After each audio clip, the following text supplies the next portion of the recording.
लहानपणी माझ्या श्रीमंतीच्या अशा ज्या कल्पना होत्या त्या काही वेगळ्याच होत्या.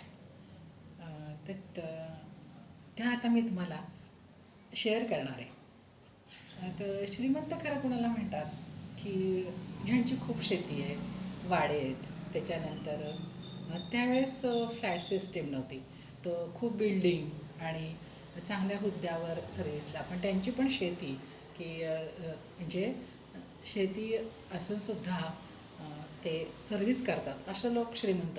पण माझ्या कल्पना काही वेगळ्याच होत्या.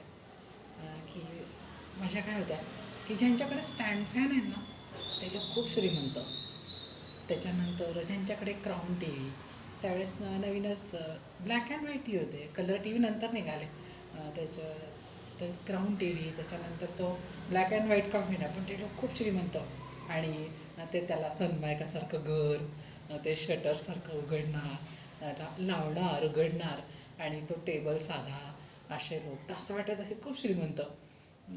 त्याच्यानंतर ज्यांच्याकडे मिक्सर आहे आणि तर आमच्याकडे काही टी व्ही नव्हताच. तर आमच्याकडे ट्रान्झिस्टर होता. तो फिलिप्सचा ट्रान्झिस्टर होता. पण त्यातनंच आम्ही गाणी शिकलो. चांगलं काय ते सगळं त्या ट्रान्झिस्टरमधनं शिकलो. आणि श्रुतिका लागायच्या आदल्या दिवशी सांगायच्या दुसऱ्या दिवशी केव्हा श्रुतिका. तर श्रुतिका पण लागायच्या, त्या श्रुतिका आम्ही ऐकायचो.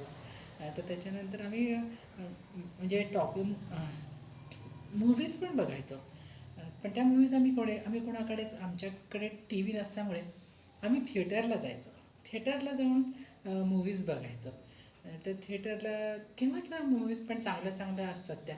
तर ते तिथे गेल्यानंतर ते काय म्हणायचे, आले फुकटे आले. तर मला म्हणायचे काही बोलू नको कोणाला. तर मी म्हटलं तर असं कसं म्हणतात अगं.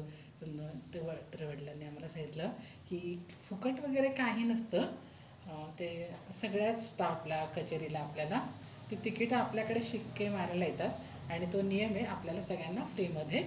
आणि फुकट म्हणशील तर कोणी ना कोणी कुठे ना कुठे प्रत्येक व्यक्ती ही प्रत्येक व्यक्तीला हव्यास असतो ती कुठे ना कुठे फुकट बघतच असते.